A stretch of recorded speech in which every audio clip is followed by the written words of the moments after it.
Alors, on verra plus tard un codage, ce n'est pas super important. Là, l'essentiel, c'est comprendre le code. On vérifiera à la fin de cette présentation que le code fonctionne bien. Là, je vous explique le code.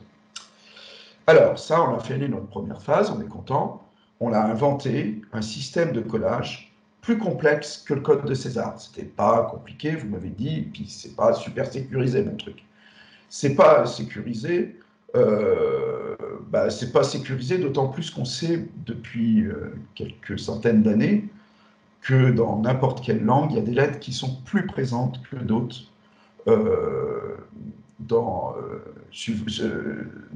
parmi les mots qu'on utilise le plus couramment. Donc nous, il y a eu des tables qui ont été réalisées. Alors on peut les réaliser en prenant un livre de Victor Hugo au hasard et calculer la fréquence des lettres dans le livre de Victor Hugo. On ne se trompera probablement pas beaucoup sur la fréquence d'apparition des lettres dans notre langue. Ou alors des textes plus modernes, puisque il s'agit d'un système de décodage que j'ai envie d'appliquer aujourd'hui.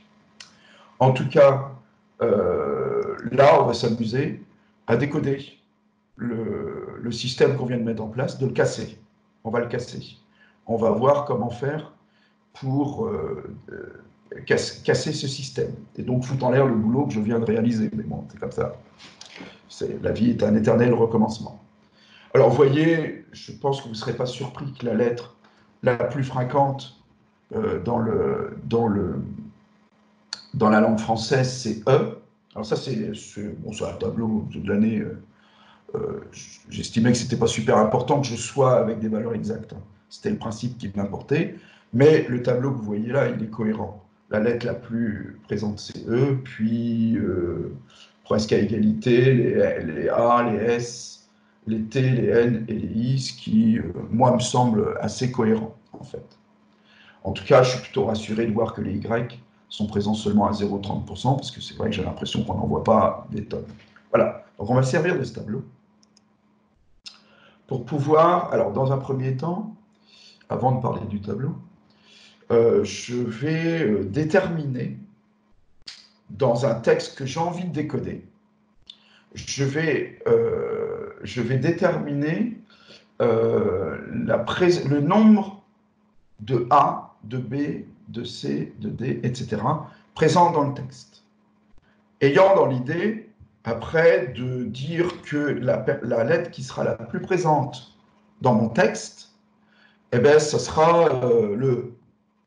Et puis, la deuxième lettre la plus présente dans mon texte, ça sera le A, etc., conformément au tableau de fréquence ci-dessus.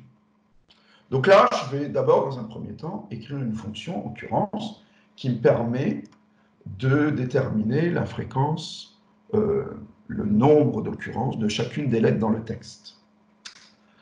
Alors, voilà, j'écris une fonction occurrence qui prend comme unique paramètre un texte T, que je vais avoir cette fois-ci à décoder. J'initialise un dictionnaire. Je vais encore utiliser un dictionnaire du même type que celui qui me sert de table de codage. C'est dans celui-là que je mettrai le nombre d'occurrences de chacune des lettres. Donc, je boucle encore de la même manière, for in range 65-91.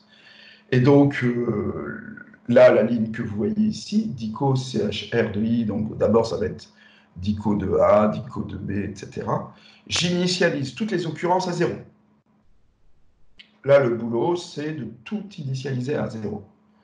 Parce que quand je vais chercher, quand je vais rajouter 1 à chaque fois que je rencontrerai une lettre aux valeurs que j'aurais données dans mon dictionnaire, il faut que ça soit à minima initialisé à 0 pour que je puisse effectuer ce calcul. Sinon, il y a un message d'erreur qui apparaît et ça ne peut pas tourner. Donc là, j'initialise toutes mes valeurs à 0. Ensuite, je boucle sur chacune des lettres de mon texte à décoder, for let in T, même définition que précédemment, hein, je boucle sur l'itératif chaîne de caractères, sauf que cette fois-ci, il s'agit de la chaîne à décoder. Là, les espaces, je ne les compte pas, là, pour le coup, cette fois-ci. Donc, je teste si cette lettre est un espace.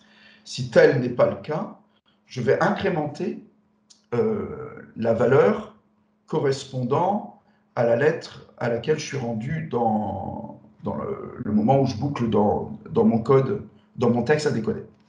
Donc là, le premier tour de boucle, c'est la première lettre du texte à décoder. Et imaginons que ce soit un C.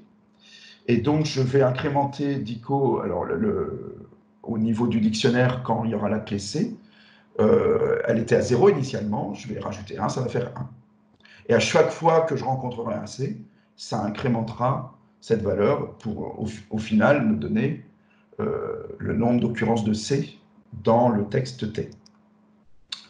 Donc là, je n'ai plus besoin de rien faire, c'est fini. J'ai juste à retourner le dictionnaire obtenu.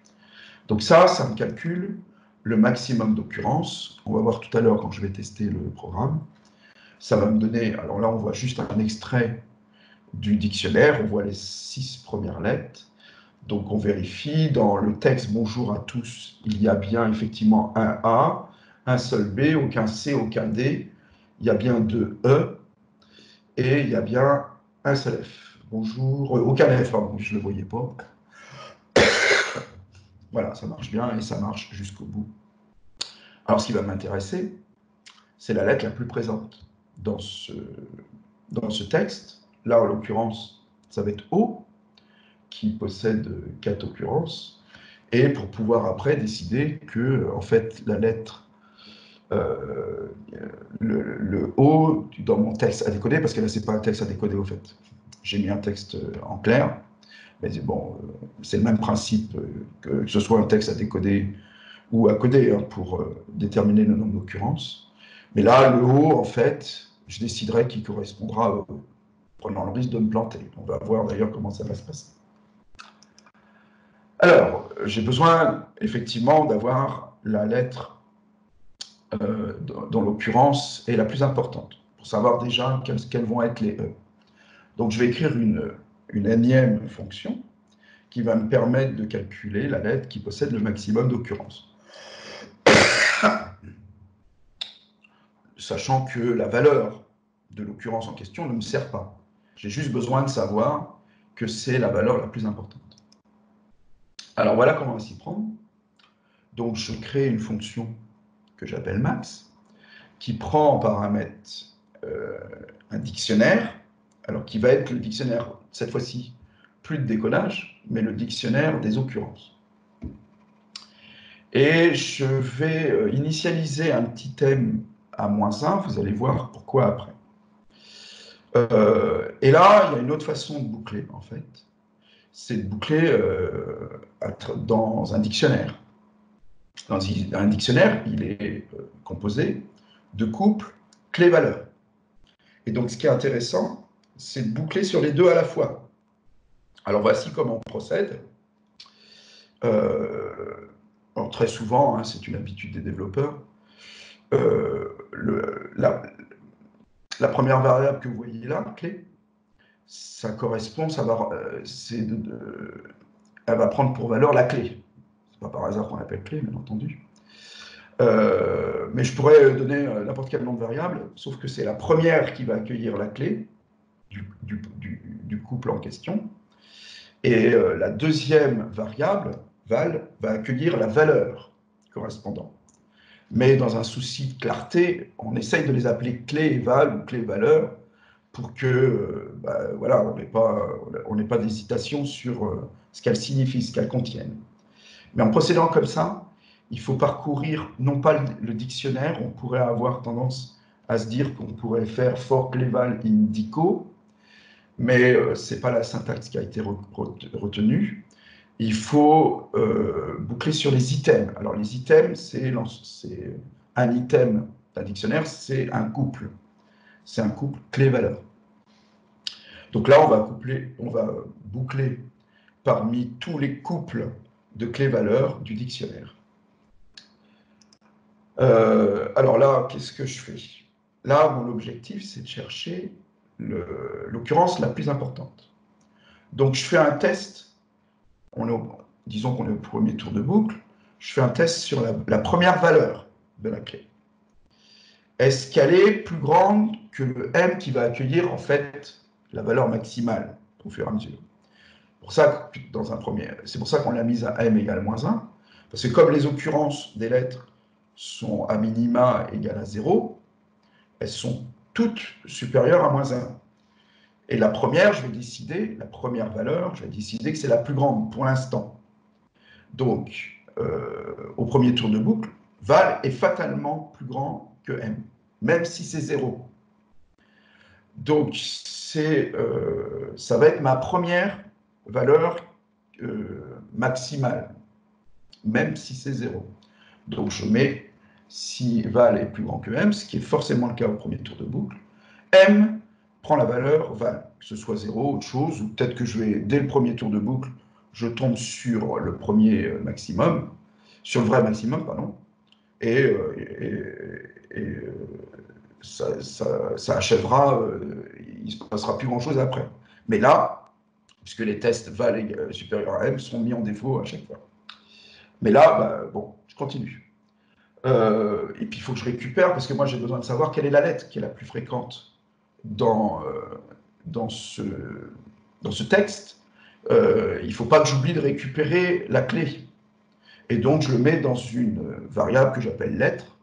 C'est pas par hasard, bien entendu. Et je récupère la clé. Donc, pour l'instant, j'ai la lettre la plus fréquente, c'est A. Et M, c'est le nombre d'occurrences qu'il y a de 1. Et puis, je vais donc boucler systématiquement là-dessus. Et ça va, les tests, quand le test sera vérifié, quand val sera plus grand que M, je récupérerai la nouvelle occurrence maximum. Au final, je suis sûr d'avoir ma valeur, la lettre dont il y a le plus d'occurrences dans mon texte. Et je retourne cette lettre. C'est ce que la question précédente me demandait. En tout cas, moi, ce qui m'intéresse, c'est pas, je pourrais récupérer val, hein, avoir le nombre de lettres maximales, mais je m'en sers pas. C'est la lettre qui est la plus présente dans le texte, ça va être E. Enfin, j'espère. Voilà. Donc ça me permet de récupérer la plus... Alors, je l'ai testé, on vérifiera tout à l'heure. Je l'ai testé sur 2 dictionnaires. Un petit, comme celui-là, que j'ai écrit à la main. Il n'y a pas toutes les lettres, on s'en fiche, c'est juste pour voir que ça marche. Effectivement, c'est bien 242, la valeur la plus grande. Donc, la lettre retournée, c'est X. Et puis, si je reprends le texte précédent, la lettre la plus présente, c'est O. Ça marche.